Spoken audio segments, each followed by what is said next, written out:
우리가 하나님의 자녀로 살면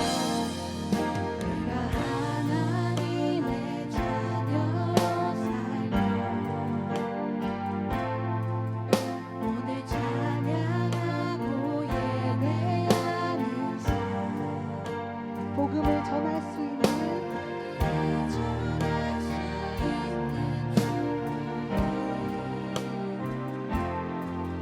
당연한 건 아닌 은혜였어. 모든 것이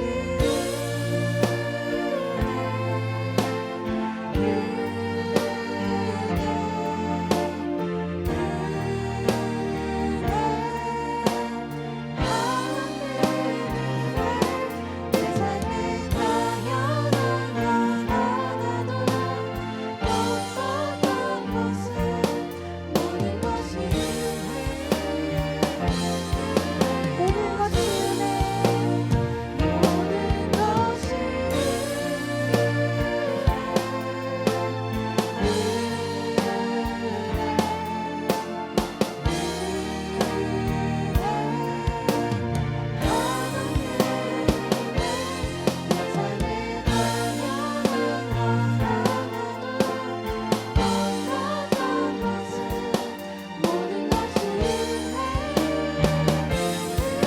모든 것이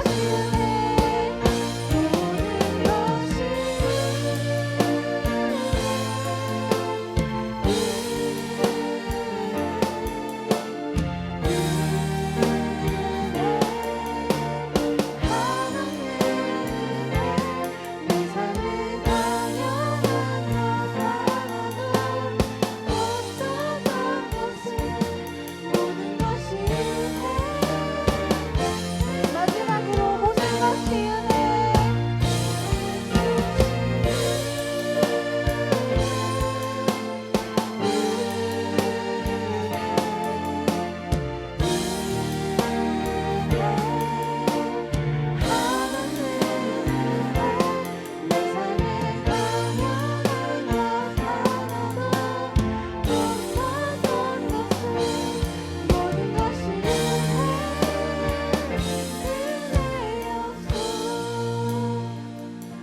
코로나 시대를 맞이하고 우리가 당연하게 생각했던 것들이 당연하지 않다고 느끼는 시간이었던 것 같아요. 우리가 매주 당연하게 교회에 왔던 것이 지금은 너무나도 어렵고 또 혹은 마음이 좀 불편하게 되는 그런 상황들이 참 안타까운 것 같습니다. 네, 그것뿐만 아니라 우리가 우리의 상황들을 돌아볼 때 여기에 나올 수 있는 것, 예배 드릴 수 있는 것이 정말 하나님의 은혜라는 것을 우리가 이렇게 찬양으로 고백한 것 같은데, 정말 우리 같이 고백한 것처럼 모든 것이 주님의 은혜였다고 우리 이 시간 같이 간절하게 기도드렸으면 좋겠습니다. 기도하시겠습니다.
온 만물을 창조하시고 우리의 삶의 주인 되시는 하나님 아버지, 당연한 것이 아니라 모든 것이 주님의 은혜였음을 우리가 고백합니다.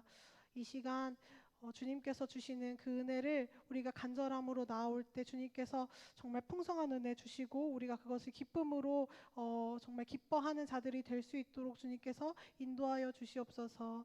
완전한 사랑이신 예수 그리스도의 이름으로 기도드립니다. 네, 한결같이 우리를 사랑하시고 또한 기다리시는 선하신 하나님을 다 함께 기쁨으로 찬양하셨으면 좋겠습니다.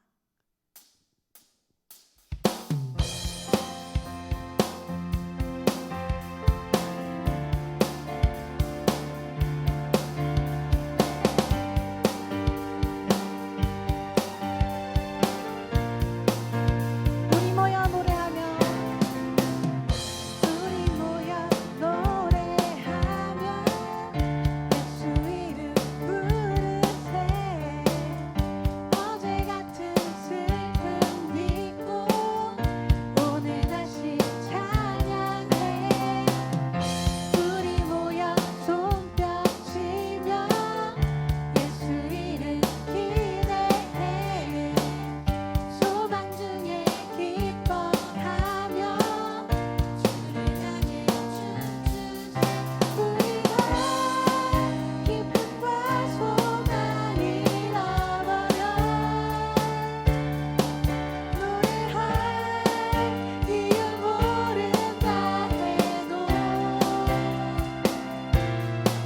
주님 사랑의 열정 끝없이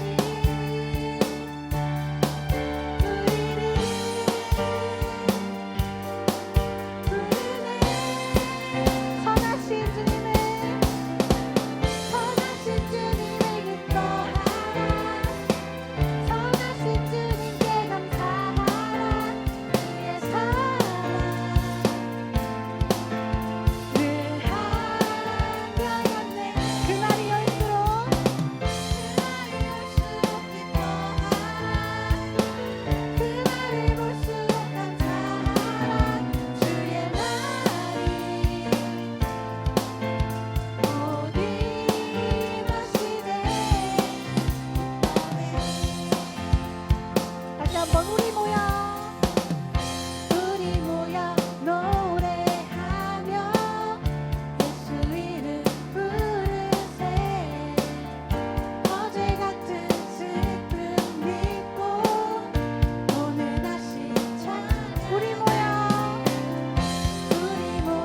손뼉치며 예수 이름 기대해 소망 중에 기뻐하며 주를 향해 춤추세 우리가 기쁨과 소망 잃어버려 노래할 이유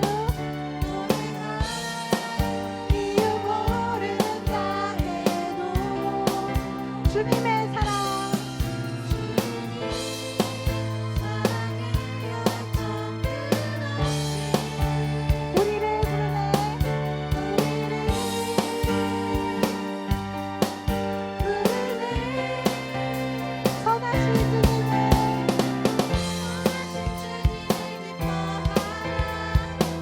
선하신 주님께 감사하라 주의 사랑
됐으면 좋겠습니다. 우리의 마음의 우선순위가 무엇인지를 우리가 잠잠히 생각을 해보면서 같이 마음의 예배 찬양하셨으면 좋겠습니다.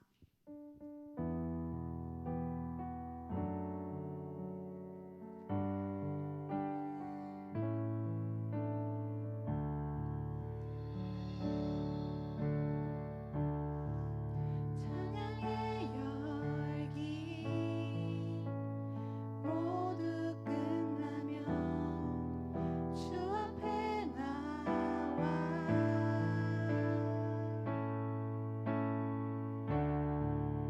더욱 진실한 예배 드리는 주님을 향한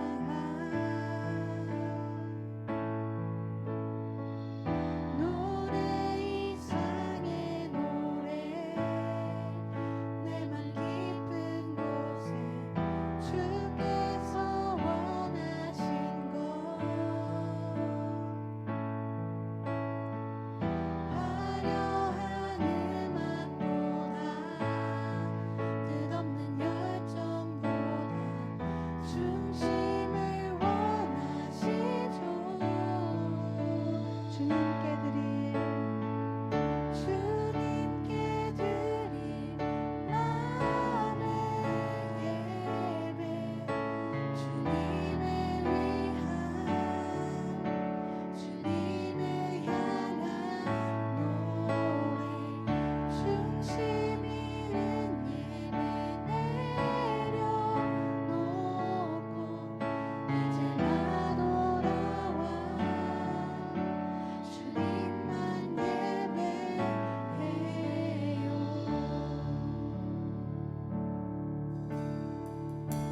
영원하신 왕 영원하신 왕 표현치 못할 주님의 존귀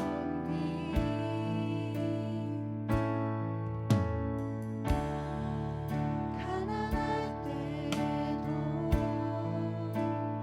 연약할 때도 주의 모든 것 노래 이상의 노래 노래 이상의 노래 내만 깊은 곳에 주께서 원하신 것 화려한 음악보다 화려한 음악보다 끝없는 열정보다 중심을 원하시죠. 주님께 드릴 마음의 예배 주님을 위한 주님을 향한 노래 중심 있는 예배 내려놓고 이제 나 돌아와 주님만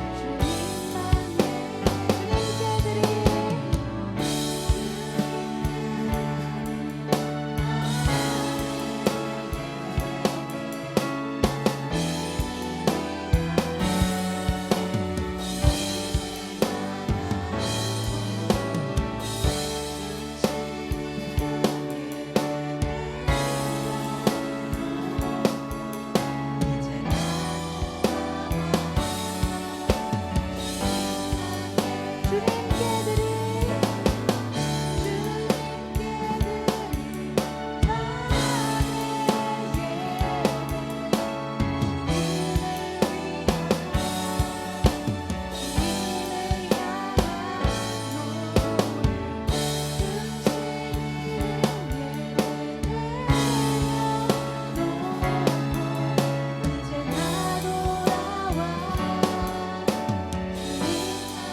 주님께 드릴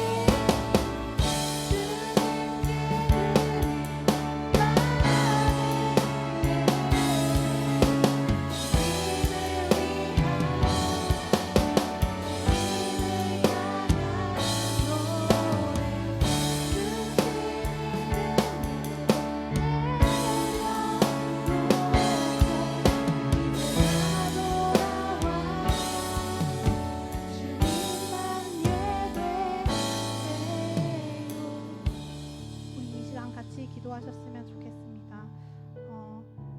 마태복음 그때 찬양 집회 때 했던 말씀처럼 마음 우리가 보물이 있는 곳에 우리 마음이 있듯이 우리의 우선순위가 오직 주님만이 되기를 소망하며 이 시간 드려지는 말씀 가운데서 정말 그 말씀이 우리 안에 심겨져서 세상에 나가서 그리스도인으로서 어디 한쪽에 치우치는 것이 아니라 정말 그 좁은 길을 걸어가고 또한 나뿐만이 아니라 우리 플라우스 공동체 모두가 주님을 더 알고 소망하며 정말 삶의 우선순위가 주님이 되어서 주님 앞에 다 내어드리는 우리 공동체가 되기를 또 이 시간 되기를 우리 같이 기도하겠습니다.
주님, 마음의 눈이 어두워 주님을 찾지 못하고 그로 인해 사랑이 필요한 이웃을 돌아보지 못하는 우리들이 오늘 주님의 은혜로 다시 주 앞에 나왔습니다. 두렵고도 부끄러운 마음뿐이지만 다시 한번 주님을 향해 나아갑니다. 우리가 아직 죄인 되었을 때에 우리를 사랑하셨던 주님을 향해 나아갑니다. 우리를 위해 죽으셔서 다시 살리시고 의의 옷을 새로 입히시고 친히 아들까지 삼아주신 주님의 은혜에 감사합니다. 성부와 성자와 성령의 영원하고도 완벽한 사랑 안에 작고 작은 우리를 초대해 주신 주님, 주님의 영원한 사랑 안에서 다시 주님을 바라봅니다. 그렇게 주님의 말씀을 먹고 마시며 내 이웃을 내 몸과 같이 사랑하기를 소망합니다. 특별히 오늘 이 자리에 나오지 못한 귀한 지체들이 있습니다. 우리가 주님께서 되찾은 잃어버린 드라크마였던 것처럼 주님께서 찾으시는 영혼들을 향한 섭리 가운데 겸손함으로 손과 발대어 나아가기 원합니다. 오늘도 예배 가운데 말씀을 대언하시는 김인천 목사님에게 주의 권능이 임하셔서 우리에게 가장 필요한 하나님의 생명을 전하게 하옵소서. 예수 그리스도의 이름으로 기도드립니다. 아멘.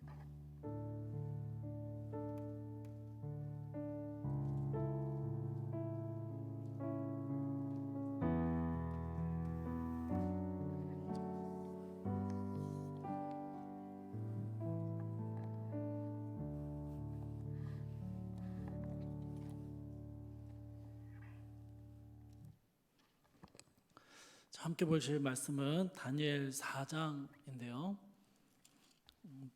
오늘 본문은 4장 전체이지만 함께 읽는 건 4장 1절부터 3절까지만 함께 읽겠습니다. 4장 1절부터 3절까지 3개의 절밖에 안 돼서 우리 같이 읽을게요. 한 목소리로 읽겠습니다. 다니엘 4장 1절에서 3절입니다. 함께 읽을게요. 시작. 느부갓네살 왕은 천하에 거주하는 모든 백성들과 나라들과 각 언어를 말하는 자들에게 조서를 내리노라. 원하노니 너희에게 큰 평강이 있을지어다. 지극히 높으신 하나님이 내게 행하신 이적과 놀라운 일을 내가 알게 하기를 즐겨하노라. 참으로 크도다 그의 이적이요 참으로 능하도다 그의 놀라운 일이요 그의 나라는 영원한 나라요 그의 통치는 대대에 이르리로다. 아멘. 오늘은 다니엘 4장의 말씀을 또 한 달 만에 살펴보게 되는데요. 4장 전체의 내용을 조금 요약적으로 살펴보려고 합니다. 아마 우리 셀장들을 통해서 미리 4장을 좀 읽어보기를 권면을 드렸는데요. 다 읽어보셨죠? 그죠? 혹시 못 읽은 분이 있다면 오늘 예배 후에라도 꼭 다시 읽어보시기를 바랍니다. 여러분, 다니엘 4장은요, 느부갓네살 왕이 1인칭 시점으로 자신의 경험담을 서술하는 굉장히 독특한 방식으로 기록되어 있습니다. 1절부터 3절 우리가 읽은 이 부분은 하나님에 대한 찬양으로 먼저 이 경험담의 이야기를 시작을 했고요. 그리고 4절부터는 이 느부갓네살 왕이 겪었던 한 이야기를 중심으로 자신의 경험담을 풀어내고 있습니다.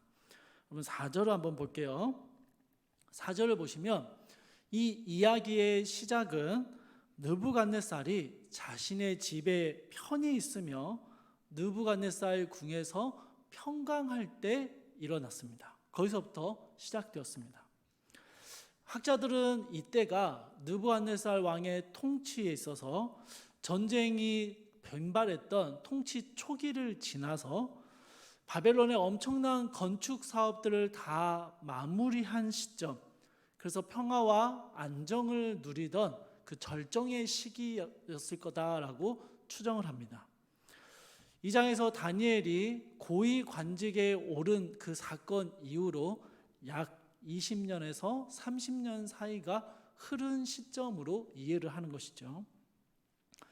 위대한 업적을 세웠습니다. 바벨론의 이 건축물들은요, 고대 사회에서 지금도 미스터리로 남아있을 정도로 굉장한 건축물들을 세웠습니다. 이러한 위대한 업적을 세우고 평화와 달콤함에 빠져 있었던 바로 그때 느부갓네살은 또 하나의 기이한 꿈을 꾸게 됩니다. 5절에서 이 꿈은 느부갓네살에게 두려움을 주었고 일상생활이 어려울 정도의 번민에 빠지게 만들었다라고 이야기하고 있습니다. 왕은요, 이 꿈의 해석을 위해서 바벨론에 있는 모든 지혜자들을 또 불러 모았습니다. 그리고 꿈의 내용을 들려주었음에도 불구하고 이 지혜자들은 꿈을 해석해내지 못합니다. 마치 2장 사건이 반복되는 것처럼 보이죠. 8절에서 드디어 다니엘이 등장을 하고요. 다니엘은 왕이 아주 기뻐 맞이하는 가운데 꿈의 내용의 설명을 듣게 됩니다. 10절부터 17절이 이 느부갓네살 왕이 꾸었던 꿈의 내용인데요. 제가 짧게 요약할게요. 땅의 중앙에 아주 크고 웅장한 견고한 나무 한 그루가 서 있는데 하늘에서 내려온 거룩한 순찰자 한 사람이 이 나무를 베어버리라고 명령을 합니다. 나무에 그루터기만 남겨둔 채 베어버렸고 7대 동안 짐승의 마음으로 들풀 가운데 지내게 되었다라는 것이 꿈의 내용입니다. 그럼 약간 오락가락하죠. 나무가 사람이 되기도 하고 짐승이 되기도 하고 이런 휙휙 변하는 그런 꿈입니다. 근데 여러분 이게 꿈 이야기예요. 그렇기 때문에 이렇게 얼마든지 좀 논리적이지 않게 막 변할 수 있는 거예요. 그리고 이 순찰자가요, 꿈속에 등장한 순찰자가 꿈속 안에서 이 꿈이 의미하는 바가 무엇인지를 느부갓네살에게 알려주었습니다. 그럼 17절 말씀 우리 같이 한번 읽어볼게요. 17절 말씀입니다. 함께 읽읍시다. 시작.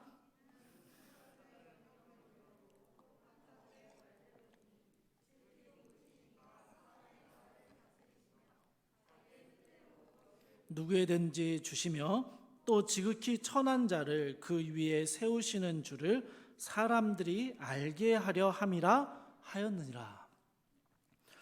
그럼 저는 이 부분이 참 의아했습니다. 왜냐면요, 느부갓네살은 자신이 꾼 꿈의 의미를 사실 알고 있습니다. 알고 있어요. 이 꿈을 주신 이유가 이런 이유 때문이다라고 이미 그 순찰자가 꿈속에서 가르쳐 주었기 때문이에요. 17절에서 이미 그 꿈의 의미들이 잘 설명되어 있다라는 것이죠. 그럼에도 느부갓네살 왕은요, 그 꿈의 내용 하나하나가 실제로 자신에게 어떤 영향을 미칠 것인지, 실제로 어떤 일로 나타나게 될 것인지가 너무 궁금했습니다. 그게 너무 궁금해서 밤잠을 설칠 정도로 번민에 빠졌던 것입니다. 우리와 비슷한 모습도 있는 것 같아요. 여러분, 우리 역시 17절의 내용을 읽으면 그냥 고개가 끄덕여지지요. 하나님 이야기를 하는 것이고, 하나님께서 역사의 주관자이시며 우리 인생의 주권자이시다라는 말씀을, 그것을 알게 하기 위해서다라고 이미 17절에서 이 꿈의 내용을 잘 설명했습니다.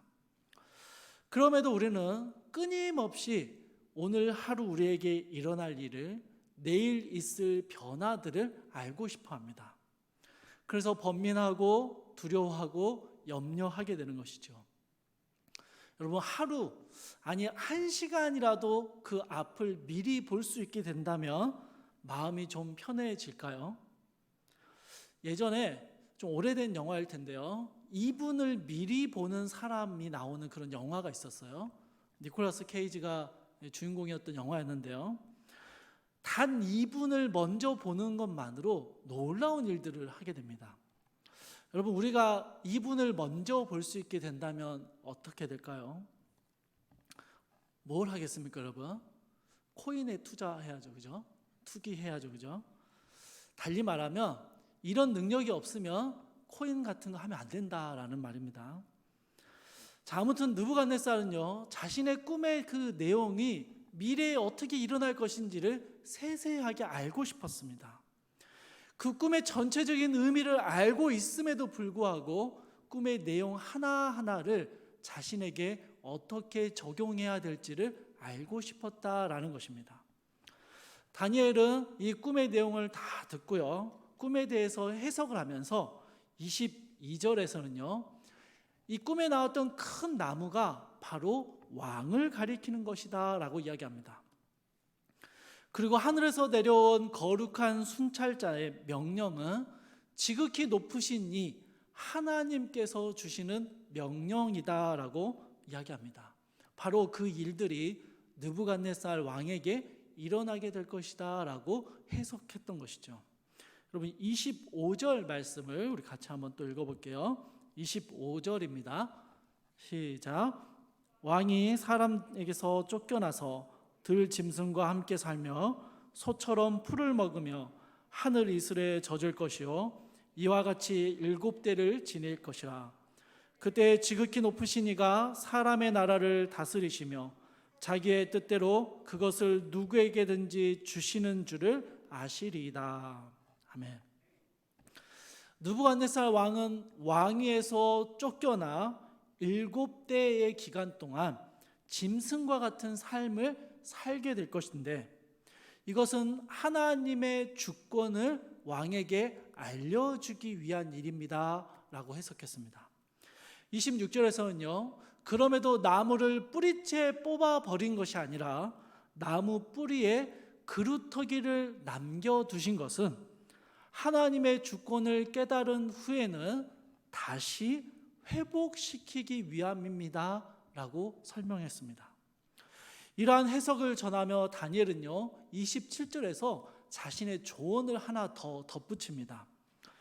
하나님의 말씀을 무겁게 여기며 공의를 행하고 가난한 자를 긍휼히 여기라라는 조언을 덧붙여줍니다. 그러면 하나님이 모든 재앙들을, 이 예견된 재앙들을 멈추실 수도 있다라는 뉘앙스로 설명하는 것이죠. 꿈의 해석과 이 조언을 들었던 느부갓네살이 어떤 반응을 보였는지 기록하고 있지는 않습니다. 그래서 저희는 정확하게 알 수 없습니다. 그러나 여러분, 29절 말씀을 한번 보십시오. 이 꿈의 내용이 언제 실제로 일어났냐면요, 12달이 지난 후에입니다. 아마도 이 느부갓네살 왕이 한동안은 다니엘의 해석을 듣고 자신이 신뢰하고 총애하는 신하의 해석을 듣고 좀 조심하지 않았을까라는 생각이 듭니다.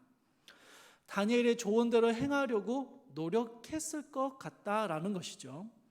그러나 1년 정도의 시간이 지난 후에 느부갓네살 왕은 왕궁 지붕을 거닐며 자신이 건축한 그 위대한 건축물들을 바라보게 되었습니다. 그리고 30절에서 이 큰 바벨론은 내가 능력과 권세로 건설하여 나의 도성으로 삼았고 이것으로 내 위엄과 영광을 나타내었다라고 자화자찬하는 모습을 보여주었습니다. 그런데 여러분 31절 말씀 한번 보십시오. 이 말이 아직도 나 왕의 입에 있을 때 무슨 말입니까? 느부갓네살이 교만한 발언을 끝내기도 전에 그 발언이 입에서 터져 나오는 순간 기다렸다는 듯이 하나님께서는 1년 전 꿈으로 보여주셨던 그 일들이 느부갓네살에게 일어나게 만들어 버리십니다. 느부갓네살은 미치광이가 되었고 왕위에 쫓겨났고 짐승과 같은 삶을 살게 됩니다. 일반적으로 7대라고 했던 꿈의 내용의 그 7대는 7년을 의미하는 것으로 이해하고 해석합니다. 아무튼 그 기간이 지난 이후에 느부갓네살은 거짓말처럼 정상으로 돌아오게 되었고요. 34절부터 37절에서 하나님의 주권을 찬양하는 모습으로 자신의 경험담을 마무리하고 있습니다. 여러분 4장의 전체적인 내용을 저희가 살펴보았습니다. 오늘 저희는 이 내용들의 하나하나를 좀 세심하게 살피기보다는요, 이 느부갓네살의 경험담을 들으면서 우리 안에 드는 한 가지의 질문을 중심으로 말씀을 좀 살펴보려고 합니다. 그 질문은요, 이렇게 여러 차례 하나님의 주권을 경험했고 4장에서 하나님을 이토록 높게 찬양하는 느부갓네살이 이제는 과연 하나님을 믿게 되었는가라는 질문입니다.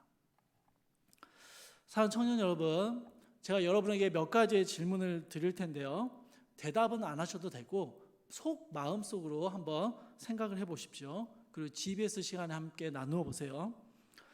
여러분은 언제 그리스도인이 되었습니까?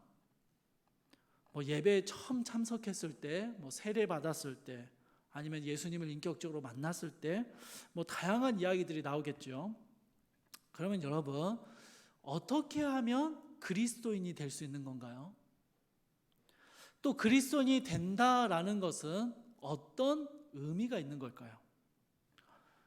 성경은요, 어떠한 조건과 대가도 없이 오직 예수 그리스도를 믿기만 하면 구원을 얻고 그리스도인이 된다라고 가르치고 있습니다. 여러분, 차라리 어디 회원 가입을 하고 회비를 내면 혹은 정해진 규정에 동의를 하면 그렇게 그런 방법으로 그리스도인이 되는 거다라고 하면 아주 명확합니다. 그렇죠, 여러분? 회비가 밀리면 이미 탈퇴가 되는 거고, 규정에 동의하기 싫으면 스스로 탈퇴하면 되는 거니까요. 입회와 탈퇴가 있다면 그리스도인이 됐냐 아니면 취소됐냐는 너무 명확해요. 그런데 그리스도인이 되는 방법은 오직 한 가지, 예수 그리스도를 믿는 것뿐입니다. 그런데 이게 어떨 때는요, 참 애매하다라는 것입니다.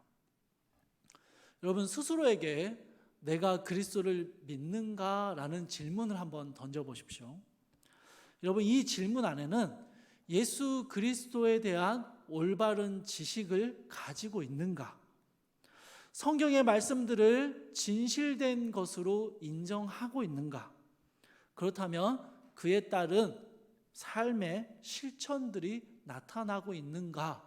등등의 수많은 의미의 질문들을 다 함축적으로 내포하고 있습니다. 담고 있어요. 그래서 내가 믿음이 있는 사람이다라고 생각했다가 어떤 때는 내가 믿음이 있는 게 맞는가 싶은 그런 마음이 들 때가 있습니다. 예수님에 대해서 너무 우리의 지식이 얕은 것 같고요. 입술로는 인정하는데 삶의 변화는 보이지 않기 때문에 내가 가진 게 정말 믿음이 맞는지 혼란스럽게 느낄 때가 참 많이 있다라는 것입니다. 믿음의 확신이 우리의 마음을 가득 채울 때도 분명 있는데 어느 순간에는 의심으로 인해서 혼란스러울 때도 있습니다.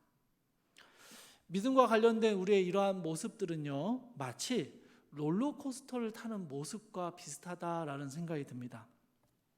서서히 높이 올라갔다가 어느 순간 급격하게 바닥으로 떨어지고 바닥을 치고 다시 올라가는 이 롤러코스터처럼 우리의 믿음도 오르내리는 일들을 참 많이 경험하게 되는 것이죠. 다니엘 1장에서 4장에 나타난 이 말씀 속에서 보게 되는 느부갓네살의 모습이 어떨 때는요, 하나님을 대적하는 악의 중심인 것처럼 보입니다. 그런데 어떨 때는 하나님을 경배하고 찬양하는 회심한 사람처럼도 보여집니다. 어떨 때는요, 성도들을 핍박하고 위협하는 사람 같다가도 또 어떨 때는 하나님의 도우심 가운데 성도들을 지키고 보호해주는 사람처럼도 보이는 것입니다. 여러분, 도대체 느부갓네살은요, 하나님을 믿은 걸까요? 안 믿은 걸까요? 우리가 누군가의 믿음을 경솔하게 판단할 수는 없습니다. 다만 우리가 경험하는 신앙의 실존을 비추어 봤을 때 여러분, 느부갓네살은요, 하나님을 믿었는데 안 믿었다고 생각합니다. 무슨 말인가? 말장난 같죠? 느부갓네살은요, 하나님을 믿었습니다. 하나님에 대한 믿음이 있었습니다. 그런데 하나님만 믿었던 것은 아니었습니다. 본문의 2절에서 느부갓네살은요, 지극히 높으신 하나님께서 자신에게 행하신 일들에 대해서 언급을 합니다. 그는 여러 차례 하나님의 위대하심을 경험했고요, 하나님을 인정했습니다. 그러나 이러한 인정은 온전한 믿음이라고 말하기는 어려워 보입니다. 금신상 꿈의 해몽을 듣고 나서 느부갓네살이 뭘 합니까? 자신을 위하여 거대한 금신상을 만들고 거기에 경배하라고 강요합니다. 푸른 불에서 살아난 새 청년들의 모습을 보고 하나님을 인정하며 하나님을 경솔히 여기지 말라라고 조서를 내리고 있습니다. 그래서 하나님을 인정하고 회심한 것처럼 보이는데요, 여러분, 사실은요, 하나님을 무시했고 새 청년을 죽이려 했던 자신이 이 하나님으로부터 진노를 살까 두려워 자신의 나라와 자신을 지키기 위해서 여호와 하나님을 인정하는 조치를 내렸던 것입니다. 여러분, 오늘 본문 3절에서도 자신의 경험담을 이야기하며 느부갓네살은요, 정말 대단한 찬양을 합니다. 온 세상의 주권자이신 하나님을 인정하며 그 하나님을 찬양하고 있습니다. 그런데 여러분, 4장 8절 말씀을 한번 보십시오. 4장 8절에서 이 느부갓네살 왕이요, 다니엘을 뭐라고 소개하고 있습니까? 그는 내 신의 이름을 따라 벨드사살이라 이름한 자요 라고 설명합니다. 바벨론의 우상, 그 신들을 뭐라고 표현해요? 내 신이라고 표현하는 것입니다. 또 계속 이어서 다니엘을 가리켜서요, 그의 안에 거룩한 신들의 영이 있는 자라고 설명하고 있습니다. 여러분 잘 보세요. 거룩한 신들의 영입니다. 유일하신 하나님의 영이 그 속에 있다라고 말하지 않았습니다. 느부갓네살은 수많은 거룩한 신들의 영이 다니엘 속에 있더라라고 표현하고 있는 것입니다. 여러분, 느부갓네살은 하나님을 믿는 것처럼 보입니다. 하나님을 인정하고 하나님의 주권을 깨달았던 것처럼 보여요. 그러나 여전히 바벨론의 신들을 믿었고요, 자기 자신의 힘도 믿었습니다. 여러분, 느부갓네살은요, 철저한 다신론자입니다. 하나님께서 느부갓네살의 입을 통하여 하나님을 높이고 인정하고 찬양했지만 사실은 그는 자신의 힘을 믿으며 교만함을 나타내었고 하나님은 그를 들짐승과 같은 삶으로 내쫓아 버리셨습니다. 4절에 나오는 것처럼 느부갓네살 왕의 통치가 안정기에 접어들었고 절정에 달했던 바로 그 시점에서 하나님은요 그를 끝없는 나락으로 던져버리신 것이죠. 그런데 여러분, 하나님은 왜 이 느부갓네살 왕의 이 경험담을, 하나님을 믿는 것처럼 보이지만 실제로는 철저한 다신론자였던 이 느부갓네살의 경험담을, 마치 간증과 같은 경험담을 성경에 기록되게 하셨을까요? 여러분, 다니엘서는 바벨론 포로기 중에 쓰여진 기록된 책이다라고 다니엘을 처음 살펴볼 때 우리가 함께 이야기를 나누었죠. 이 시기에, 이 바벨론의 포로로 살아가던 시기에 다니엘서와 또 열왕기서가 기록되어 있습니다. 열왕기 상하가 이때 기록되었는데요, 열왕기 상하의 기록 목적을 한마디로 이야기하면 하나님의 선택과 약속을 받은 우리가 왜 망했을까? 이게 기록 목적입니다. 역사를 되짚어 보면서 왜 우리가 이 지경이 됐는지를 좀 찾아보자. 어쩌다 우리가 이 지경까지 왔을까? 그 이유를 한번 찾아보자 라는 게 열왕기 상하를 기록한 목적이었습니다. 그래서 열왕기 상하가 포로기 시대에 기록되었고, 포로기 유다 백성들은요 이 열왕기를 읽으면서 자신들이 왜 이 지경까지 처하게 됐는지를 분명하게 알 수 있었습니다. 여호와 하나님에 대한 불순종과 수많은 우상 숭배들이 이들을 이렇게 하나님의 약속이 깨어진 완전히 패배한 민족처럼 보이게 만들었습니다. 교만과 우상 숭배가 그 죄악들로 인하여 이스라엘은 하나님께 버려진 것처럼 보여졌습니다. 포로기 유다 백성들은요 예루살렘이 함락되는 것과 성전이 파괴되는 것을 직접 눈으로 보았던 사람들입니다. 경험했던 사람들이에요. 열왕기 기록을 다 읽어본 유다 백성들이 다니엘서를 읽으면서요 초반에 주목해서 보게 되는 인물이 누군가 하니, 여러분, 다니엘이 아니라 느부갓네살입니다. 느부갓네살이 주목이 돼요. 왜냐하면 느부갓네살의 모습에서 자신들의 모습을 발견하기 때문입니다. 믿는 것 같은데 가만 보면 진짜 믿음이 아니었던 것 같아요. 입술로는 인정하고 고백하는데 실제로는 다른 신들도 같이 인정했습니다. 하나님의 주권을 인정하고 의지하는 것 같으면서도 사실은 자신의 힘과 권세를 의지해 왔습니다. 여호와 하나님을 믿고 수많은 제사를 드려왔지만 그러면서도 가나안의 신도 섬겼고요, 바알과 아스다롯을 따랐고 자신들이 옳다고 여기는 대로 살아왔던 것입니다. 이방의 풍습을 따라 살아갔던 것이죠. 이러한 자신들의 모습이 철저한 다신론자였던 느부갓네살의 모습과 너무 똑같았다라는 것을 이스라엘 백성들이 깨닫게 되는 것입니다. 그런데요, 사랑하는 청년 여러분, 우리의 믿음은 어떻습니까?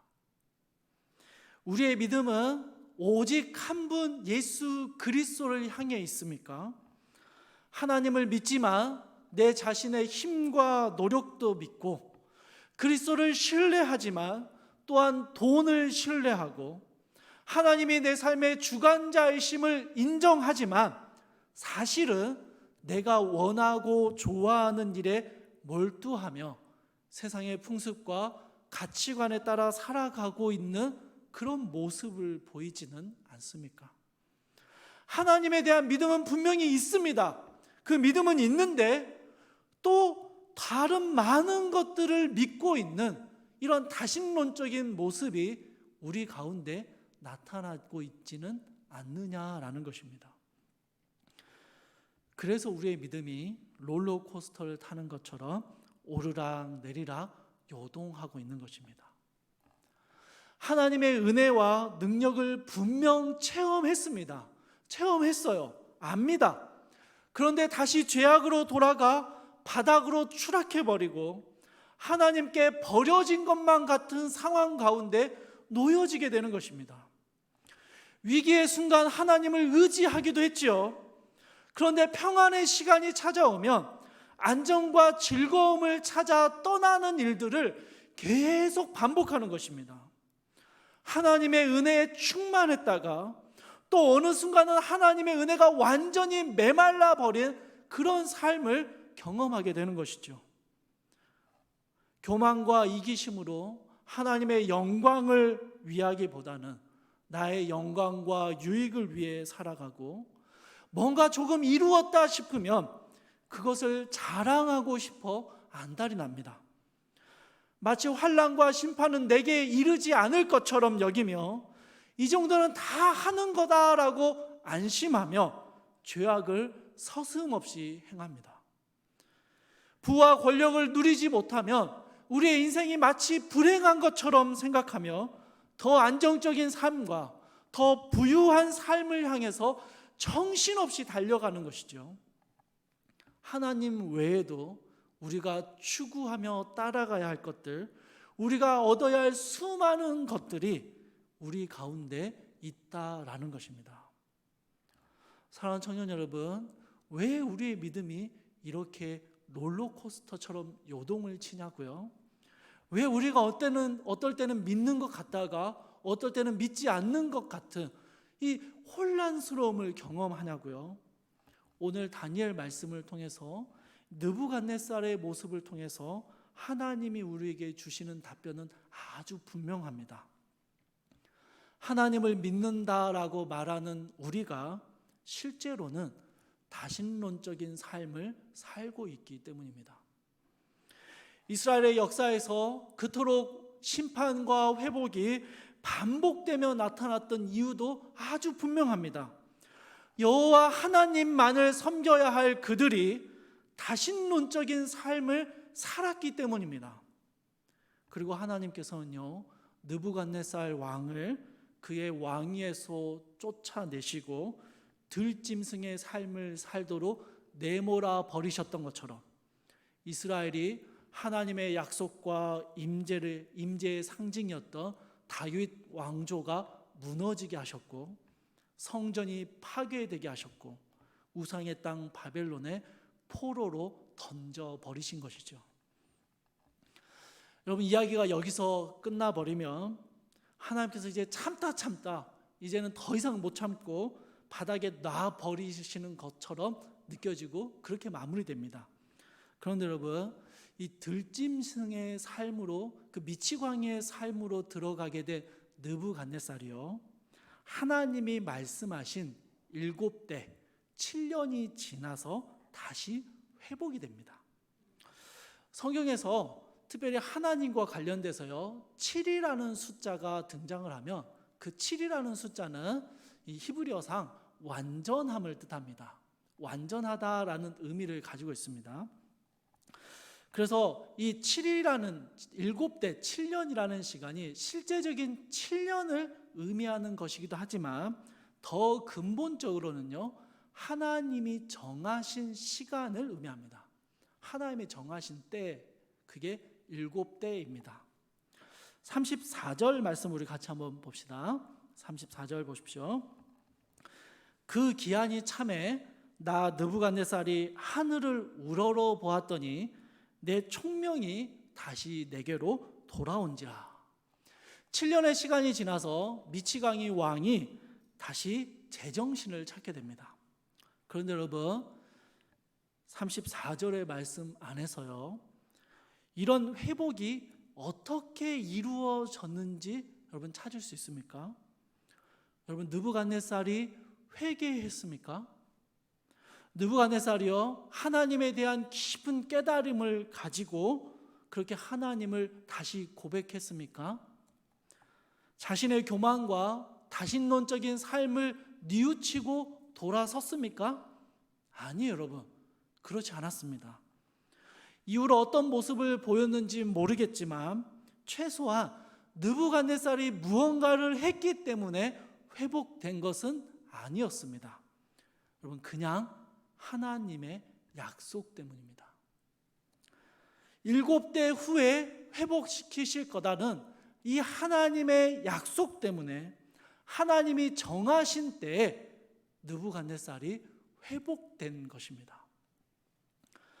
여러분, 포로로 살아가고 있는 유다 백성들이요, 하나님이 정하신 때에 느부갓네살을 회복시키시는 모습을 보면서요, 어떤 생각을 했을까요?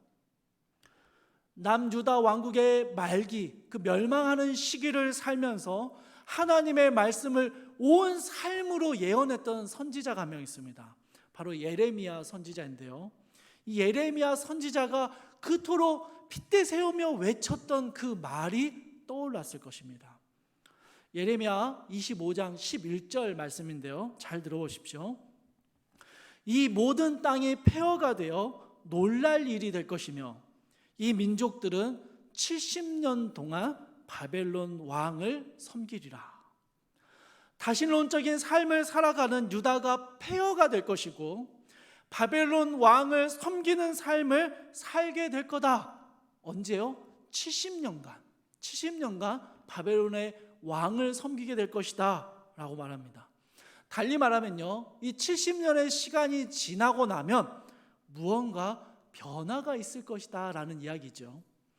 예레미야 29장 10절에서는요, 좀 더 명확하게 이렇게 말씀하십니다. 여호와께서 이와 같이 말씀하시니라. 바벨론에서 70년이 차면 내가 너희를 돌보고 나의 선한 말을 너희에게 성취하여 너희를 이곳으로 다 돌아오게 하리라. 하나님의 놀라운 약속을 이미 유다 백성들은 가지고 있었습니다. 70년, 하나님이 정하신 시간이 되면 유다 백성들은 하나님이 다시 회복시키시리라라는 약속입니다. 여러분, 유다 백성들이 겸비하고 회개해서가 아니죠. 오직 하나님의 약속 때문에, 자기 백성을 결코 버려두실 수 없는 이 하나님의 변함없는 사랑 때문에 유다 백성들이 다시 회복될 것이다 라고 말씀하시는 것입니다. 하나님께서는요, 느부갓네살의 모습을 통해서 절망스럽고 패배감에 젖어 살아가는 유다 백성들에게 자신들의 문제를 보게 하셨습니다.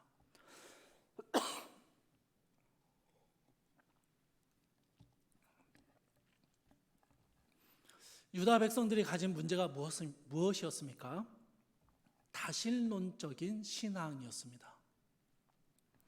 이것 때문에 유다 백성들은 하나님의 약속의 땅에서 하나님의 통치와 은혜를 경험하면서도 세상의 유혹에 쉽게 요동치는 롤러코스터를 타는 믿음을 가지고 살아갔습니다. 그런데 하나님께서 느부갓네살을 회복하셨듯이 유다 백성들을 정해진 때에 다시 회복하시리라라는 약속의 소망을 주셨습니다. 하나님이 정하신 때가 되면 다시 회복시키실 것이니 그냥 있어도 된다? 그런 의미가 아니었죠. 여러분, 하나님이 그 소망, 그 약속의 소망이 있으니 느부갓네살도 회복시키신 그 하나님께서 유다 백성을 반드시 회복시키실 것이다 라는 소망을 이 바벨론 포로로 살아간 유다 백성들에게 던져주시는 것입니다. 그런데 여러분, 다니엘서에요, 이 유다 백성들이 바라보는 모델이 느부갓네살 말고 한 명 더 있죠. 다니엘입니다. 다니엘과 친구들이죠. 그들은요, 바벨론의 강력한 권력 앞에서, 죽음의 위협 앞에서도 결코 요동하지 않았습니다. 부와 권력을 가지게 되었고 높은 관직에 오랜 시간 머물러 있었지만 여전히 바벨론의 유혹에 흔들리지 않는 믿음의 모습을 보여주는 사람들입니다. 이들이 어떻게 이런 믿음을 보일 수 있었을까요? 살아계신 하나님의 주권을 신뢰했고 그 하나님의 통치와 약속만을 믿었기 때문입니다. 유다 백성들은요, 느부갓네살과는 대조되는 다니엘과 세 친구들의 모습을 보면서 바벨론 땅에서 약속을 붙들고 살아가는 하나님의 백성들이 어떤 삶을 살아낼 수 있는지를 보았습니다. 온갖 우상들이 판을 치고 우리가 가진 믿음이 인정받지 못하고 유혹과 핍박이 끊임없이 우리를 넘어뜨리려고 하고 불안과 염려로 우리의 소망을 꺾어버리려고 하는 이 바벨론과 같은 세상 속에서 오직 하나님의 약속을 의지하는 사람들, 오직 하나님의 그 약속을 소망하며 살아가는 사람들은 얼마나 당당하게 믿음을 흔들리지 않고 지키며 살아가는지를 다니엘과 세 친구들은 유다 백성들에게 보여주었던 것이죠. 앞으로 다니엘서를 계속 살펴볼 테지만요, 하나님께서는 이 느부갓네살을 회복시키시는 정도의 약속, 그래서 이스라엘을 다시 돌아가게 할 것이다 라는 약속 정도를 넘어서서요, 메시아에 대한 환상과 소망을 다니엘서 곳곳에 계속해서 부어주십니다. 여러분, 다니엘서에 꿈과 환상이 많이 나온다라고 말씀을 드렸잖아요. 그 이유가 꿈꿀 수 없는 시대였기 때문이다 라고도 제가 한번 말씀을 드렸어요. 하나님께서는요, 유다 백성들이 도저히 꿈꿀 수 없는 시대, 소망을 품을 수 없는 시대에 하나님의 약속을 붙들고 다신론적인 삶에서 벗어나 참된 믿음을 가질 수 있도록 다니엘서에 기록하셨습니다. 참된 소망이 되신 메시아에 대한 환상과 꿈을 반복해서 말씀해 주셨습니다. 여러분, 다니엘은요, 이 메시아의 환상을 보았습니다. 메시아의 꿈을 꾸었습니다. 하나님이 주신 그 꿈을 품었기에 다니엘은요, 최고의 관직에서 바벨론에 살아가면서도 바벨론에 결코 물들지 않았고 그 유혹 가운데 흔들리지 않는 견고한 믿음의 모습을 보여줄 수 있었던 것이죠. 이 꿈과 소망이 있었기 때문에 어떠한 다신론적인 유혹과 위협이 찾아와도 다니엘은요, 꿈쩍도 하지 않을 수 있었던 것입니다. 주 안에서 사랑하는 청년 여러분, 우리에게 이러한 다신론적인 신앙의 모습은 없는지 돌아볼 수 있기를 바랍니다. 여러분요, 우리 안에 다신론적인 신앙의 모습이 있는지를 잘 한번 점검해 볼 수 있는 좋은 기준이 하나 있는데요. 여러분 한번 잘 들어보세요. 여러분은 만약 그리스도를 믿는 우리에게 천국이 없고 부활이 없다라고 한다면 여러분 어떤 마음이 드십니까? 뭐 있으면 좋겠지만 없어도 크게 상관은 없는 그런 마음이 듭니까? 예수 그리스도를 믿는 것이 믿져야 본전인 그런 것으로 여러분의 삶에 자리 잡고 있지는 않습니까? 여러분, 예수 그리스도가 아니면 우리는 영원한 형벌 가운데 죽은 시체로 살아야 합니다. 천국이 없고 부활이 없다면 믿음으로 살아오는 우리의 삶은 너무 억울할 것이고요, 지금 열심히 믿음으로 살아가고 있는 삶은 너무 허망한 것이 되어버립니다. 사도 바울은 고린도전서 15장 19절에서 이렇게 고백합니다. 만일 그리스도 안에서 우리가 바라는 것이 다만 이 세상의 삶뿐이면 모든 사람 가운데 우리가 더욱 불쌍한 자라. 천국도 없고 부활도 없다면 그리스도를 믿으며 살았던 우리의 삶이 가장 불쌍한 인생이 될 것이다 라는 말입니다. 그럼 만약 우리에게 천국도 없고 부활도 없고 영생도 없는데 그거 있으면 좋고 없으면 그만이라고 생각한다면 우리는요 아마도 하나님이 아닌 다른 신을 붙들고 있기 때문일 겁니다. 그리스도의 십자가의 구원이 없다면 우리에게는 아무런 소망이 없어야 합니다. 천국이 없다면 이 거친 세상을 살아낼 소망이 우리에게는 아무것도 없어야 합니다. 천국도 없고 부활도 없고 영생도 없는데 그래도 괜찮다라고 생각한다면 우리는 하나님 외에도 무언가 다른 신을 붙들고 있는 것입니다. 예수 그리스도의 십자가가 없어도 얼마든지 우리의 삶을 살아낼 수 있는 사람들이라는 거예요. 그 십자가가 없다면, 그 십자가의 구원이 없다면 우리는 여전히 죄악의 형벌 가운데 신음할 수밖에 없었고 비참한 인생이었다라고 고백하고 인정은 하는데 실제로는 십자가를 붙들지 않아도 십자가의 은혜가 없어도 얼마든지 잘 살아가는 것입니다. 십자가가 내 삶의 유일한 소망이라고 노래합니다. 하나님께서 내 삶의 주인이라고 노래하고요, 하나님이 내 삶을 인도하신다라고 고백합니다. 그런데 실제로 내 삶의 문제 앞에서 주님께 묻지도 않고 내가 원하는 대로, 내가 좋은 대로 결정하고 살아가고 있다면 여러분, 우리가 고백하고 인정하는 것은요, 있으면 좋고 없어도 괜찮은 그런 것에 불과하다라는 것입니다. 느부갓네살처럼 하나님을 믿지만 하나님만 믿는 것은 아니다라는 말이죠. 사랑하는 청년 여러분, 여러분의 신앙은 어떻습니까? 여러분, 다신론적인 신앙을 부여잡고 있습니까? 아니면 하나님이 없으면 아무것도 아닌 그런 믿음을 실제로 붙잡고 있습니까? 만약 천국이 없다면, 부활과 영생이 없다면 제가 살아온 인생은 온통 허망한 것이 되어버릴 것 같습니다. 목사로 살면서 제가 했던 모든 말들은 다 거짓에 불과하고요, 저는 정말 멍청하고 정말 비참한 삶을 살고 있는 것처럼 보입니다.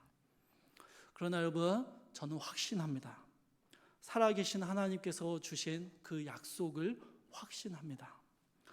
택하신 이들에게 믿음을 주시고 믿는 자들을 십자가의 은혜로 구원하시고 구원받은 자들을 천국으로 이끌어 가시고 영광스러운 부활에 참여하게 하셔서 영원한 생명을 얻게 하실 것이다 라는 이 하나님의 위대한 약속을 확신합니다.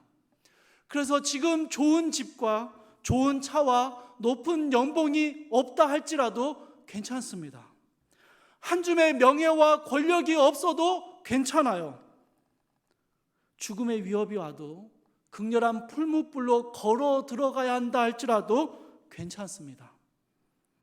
우리를 부르신 그분께서 잠깐 우리에게 환난과 어려움을 기꺼이 허락하시지만 주님의 때에 반드시 회복시키실 것을 믿기 때문입니다. 이 소망이 없으면 내 삶은 아무것도 아닌 것이 되기 때문이죠. 때때로 연약하여 롤러코스터를 타는 것처럼 우리의 믿음이 사정없이 흔들리고 오르내릴 때가 있습니다. 그럴 때가 있어요. 그러나 여러분, 기억하십시오. 우리는 여전히 믿음의 롤러코스터를 타고 있는 겁니다. 그 바깥으로 튕겨나가 버리지는 않은 거예요. 높은 곳에 이르거든 떨어질 것을 조심하시고 주의하십시오. 더욱 겸손해지십시오. 낮은 바닥을 계속 기어가고 있는 것 같다라고 느껴지시거든 다시 회복시키실 것을 신뢰하며 여러분 견뎌내십시오. 우리 안에서 착한 일을 시작하시니까 그리스도 예수의 날까지 이루실 줄을 신뢰하십시오. 확신하십시오, 여러분. 우리의 힘과 의지로 이 믿음의 길에 들어선 것이 아니었잖아요. 우리가 원해서 이 믿음의 롤러코스터를 탄 거 아니었잖아요. 우리를 택하시고 우리를 부르신 그분께서 우리를 이 믿음의 롤러코스터에 타게 하셨습니다. 그리고 그분은요, 반드시 우리를 지키시고 보호하셔서 이 믿음의 종착역에 이르게 하실 것입니다. 주 안에서 사랑하는 청년 여러분, 우리의 믿음을 진지하게 돌아보십시오. 우리에게 천국과 부활과 영생은 없으면 내 존재 자체가 아무것도 아닌 사라져 버리게 되는 우리의 전부입니까? 아니면 입술로는 고백하지만 실제로는 수많은 다른 신들을 의지하며 살아가는 다신론적인 삶을 살아가고 있습니까? 우리 주님이 우리를 부르셨고 이 믿음의 길에 들어서게 하셨고 이 믿음의 길에 때로는 넘어지고 무너질 때도 많지만 반드시 이 믿음의 종착역까지 하나님의 날까지 이끌어 가실 것을 신뢰하시며 여러분 두려워하지 말고 오직 우리 주님만을 붙드십시오. 오직 우리 주님만을 신뢰하며 바벨론에서 흔들리지 않았던 다니엘처럼 바벨론에서 그 다신론적인 삶을 살아가는 그 험한 세상에서 두려움 없이 하나님 한 분 앞에 모든 것을 내어 던졌던 많은 신앙의 선배들처럼 우리 주님을 신뢰하며 믿음의 길을 끝까지 걸어갈 수 있기를 주님의 이름으로 축복합니다. 우리 함께 찬양하고 기도합시다. 우리의 연약함을 아시는 주님께서 우리를 반드시 완전하게 이루실 것을 신뢰하며 귀한 믿음의 고백을 우리 함께 드리도록 하겠습니다. 주여 우리는 연약합니다.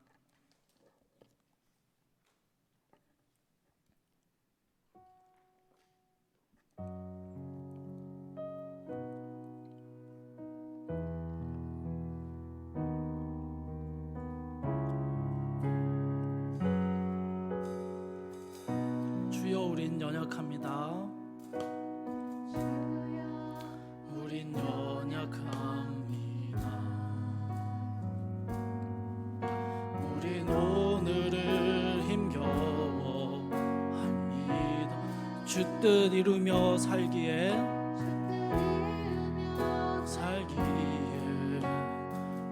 부족합니다. 우린 연약합니다. 주여 우린 또 넘어집니다.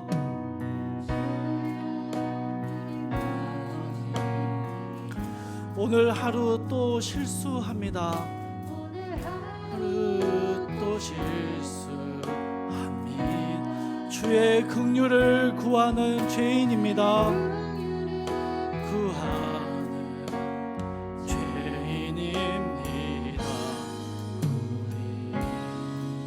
우리 주만 바라. 다시 한번 고백합시다. 주여 우린 연약합니다.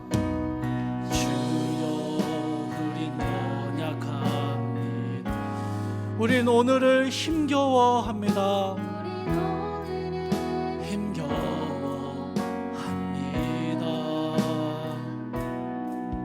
주 뜻 이루며 살기에 부족합니다. 우린 연약합니다. 주여 우린 또 넘어집니다.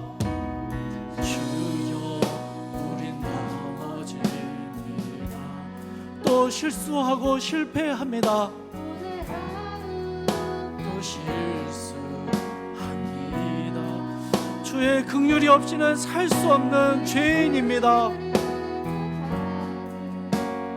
죄인입니다. 주님 한없는 주님의 은혜 한없는 주님의 은혜 온 세상 위에 넘칩니다. 가릴 수 없는 주 영광 온 땅 위에 충만합니다.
기도합시다. 한없는 주님의 은혜,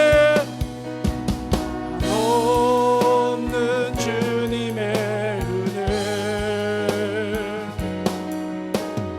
온 세상 위에 넘칩니다. 가릴 수 없는 주여,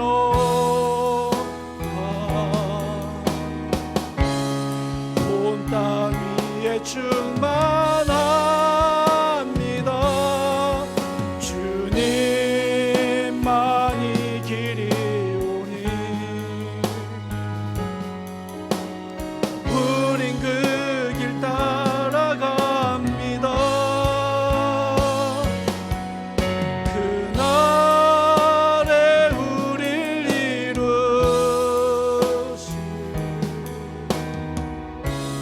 주는 완전합니다. 우리 같이 한번 기도합시다. 여러분, 믿음의 롤러코스터를 하염없이 타고 있습니까? 그 이유가 뭐라고요?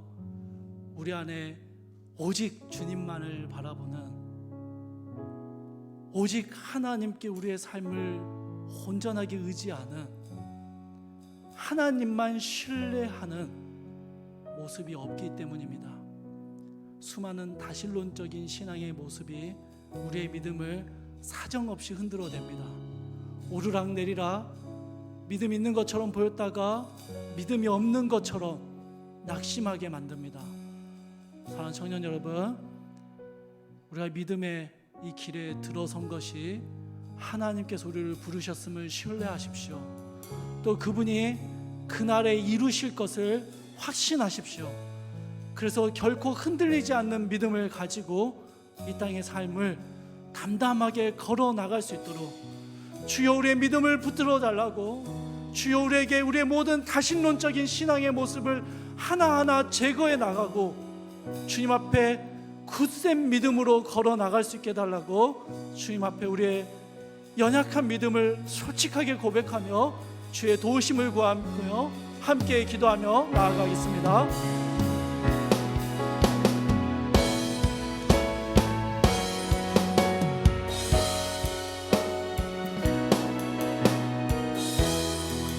사랑하는 풍성하신 하나님, 느부갓네살의 모습을 보며 바로 우리의 모습임을 발견합니다. 하나님을 믿는다고 고백하면서도 실제로는 우리의 삶에 다른 믿는 것들을 많이 가지고 살아가고, 하나님이 없어도, 하나님의 도우심이 아니어도 얼마든지 잘 살아낼 수 있는 존재가 바로 우리였음을 고백합니다. 예수 그리스도의 십자가가 은혜가 없어도, 그 십자가를 붙들지 못해도 우리는 얼마든지 잘 살아내고 있었습니다. 사랑하는 주님, 주님이 없이는 아무것도 아닌 우리가, 주님이 없다면 물거품과 같은 우리가, 주님이 없이도 너무나도 잘 살아냈던 이 모순된 삶의 모습을 다시 한번 주님 앞에 되돌리기를 원합니다. 사랑하는 주님, 주님이 없이는 안 된다고, 주님이 없이는 아무것도 아니라고 고백할 뿐만 아니라 실제로 우리의 삶이 그렇게 주님께 의지되어져 있고 주님께 의탁되어진 삶을 살아낼 수 있도록 주여, 사랑하는 주의 청년들의 삶을 주님 굳게 붙잡아 주시옵소서. 주님의 소유 삼아 주시고 주님의 손아귀에 굳게 붙들어 주시옵소서. 오 사랑하는 주님, 오 사랑하는 주님, 우리 안에 다신론적인 신앙의 모습이 있다면 주님 그 하나하나를 주님 앞에 제거해 나가고 우리의 믿음이 주님 앞에 더욱더 순전하여질 수 있도록 주여 하나님, 이 시간 우리의 심령을 주의 성령으로 역사하여 주시고 우리의 심령 가운데 아버지여 뜨거운 결단을 허락하여 주시옵소서. 주님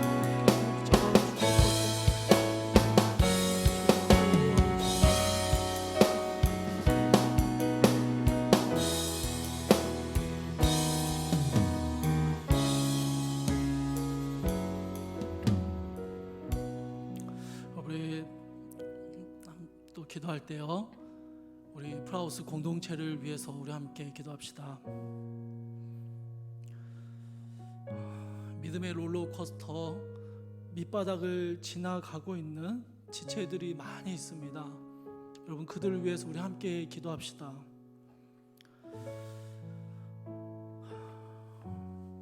그 밑바닥을 지나가고 있는 것 같지만 여전히 우리는 믿음의 롤러코스터에 타고 있다는 사실을 기억할 수 있도록 기도합시다. 하나님께서 택하신 이들을 단 한순간도 포기하지 않으셨습니다. 그래서 우리도 포기하지 않을 것입니다.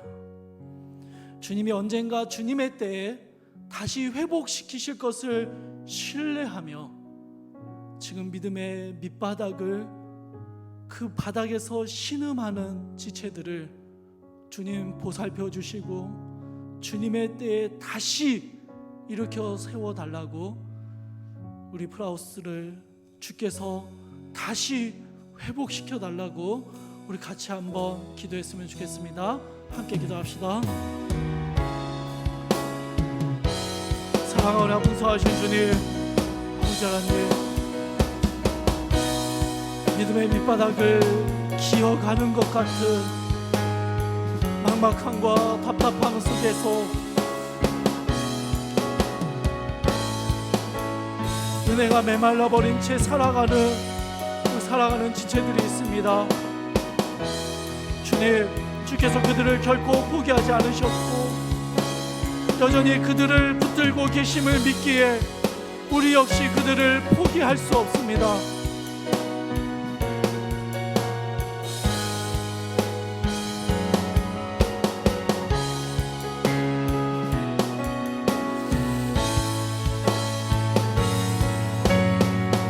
믿음의 바닥을 헤매는 것 같지만 그래도 결코 이 믿음의 길을 포기할 수 없는 것은 주님의 날에 우리를 다시 회복시키실 주님을 신뢰하기 때문입니다.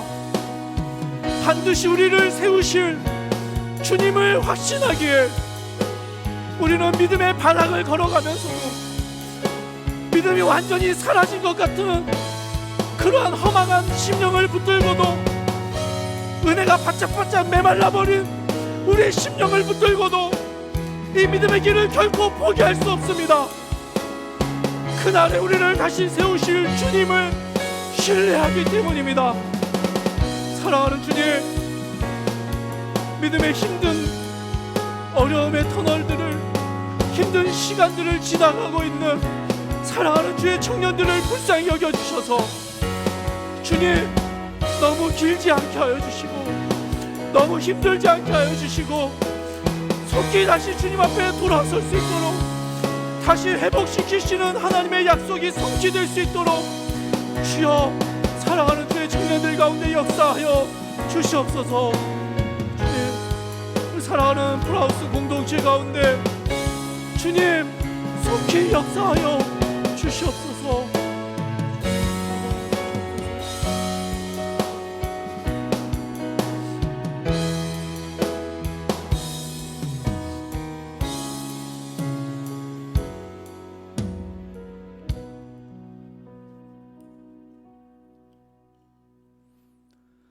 사랑하나 풍성하신 하나님, 오랜 시간 교회를 다녔고 예배를 참석했고 많은 신앙의 봉사와 활동을 해왔습니다. 하나님에 대한 지식은 쌓여져 갔고 아는 것을 우리의 입술로 기쁨으로 고백하기도 했습니다. 그런데 주님, 우리 입술의 고백과 우리가 인정하는 대로 정말 우리 주님 한 분만으로 만족하며 그분 앞에 우리의 삶을 온전히 의지했냐고 물으신다면 주님, 너무 부끄럽습니다. 대답할 수가 없습니다. 사랑하는 주님, 느부갓네살의 모습 속에서 우리의 모습을 발견합니다. 우리 안에 주님이 아니어도 괜찮은, 십자가가 아니어도 괜찮은 다신론적인 삶의 모습들을 돌아봅니다. 사랑하는 주님, 주님이 없이는, 주님의 은혜가 아니고는 물거품과 같은 삶임을 분명하게 깨닫고 오직 우리 주님께 우리의 삶을 걸 수 있는, 오직 주님께 우리의 삶을 온전히 맡겨드리는 흔들리지 않는 믿음의 사람들이 될 수 있도록 주여, 사랑하는 주의 청년들의 마음에 정금과 같은 믿음을 허락하여 주시옵소서. 사랑하는 주님, 믿음의 롤러코스터를 타며 어떨 때는 참 좋았는데, 어떨 때는 참 은혜가 있었는데, 어느 순간 그 밑바닥 가운데 던져진 것 같고 은혜가 바싹바싹 메말라 버린 삶을 살아가는 의심과 회의함으로 인하여 믿음 없는 자와 같은 자신의 모습을 발견하게 되는 그 믿음의 밑바닥을 지나가는 사랑하는 청년들이 있습니다. 주께서 이 믿음의 길로 들어서게 하셨고 믿음의 길을 걸어가는 동안 한순간도 그들을 포기하지 않으셨음을 확신합니다. 그래서 주님, 우리 역시 포기할 수 없습니다. 우리 사랑하는 지체들을 주님께서 다시 세우실 것을 확신하기에, 주님을 신뢰하기에 그들을 주님 회복시켜 주시기를 간절히 간구합니다. 주님, 제가 믿음의 밑바닥을 기어가는 것 같은 시간들을 지난다 할지라도 결코 이 믿음의 길을 포기할 수 없는 것은 이 길 끝까지 우리를 인도해 가실 우리 하나님을 신뢰하기 때문입니다. 그 주님을 확신하기 때문에 우리는 이 믿음의 길에서 설령 넘어지고 무너질지언정 결코 포기하지 않고 주님을 붙잡을 것입니다. 주님, 그렇게 주님 붙들고 살아가는 우리 모든 귀한 프라우스 청년들 가운데 하나님의 회복하심의 역사하심이, 주님의 귀한 환상의 약속들이 우리 청년들의 삶 가운데 가득 채워지게 하여 주시옵소서. 이제는 우리 주 예수 그리스도의 은혜와 하나님의 크신 사랑하심과 성령의 감화 교통하심이 믿음의 롤러코스터를 타고 있지만 여전히 우리는 믿음의 길 가운데 있음을 확신하며 우리를 주님의 때에 일으켜 세우실 그 하나님을 신뢰하며 오늘도 우리에게 주어진 하루하루의 삶을 믿음으로 살아내기로 결심하는 사랑하는 모든 주의 청년들 가운데 믿음의 밑바닥을 기어가는 것만 같은 막막함 속에 있는 사랑하는 주의 백성들 가운데 이제로부터 영원토록 함께 계실지어다. 아멘.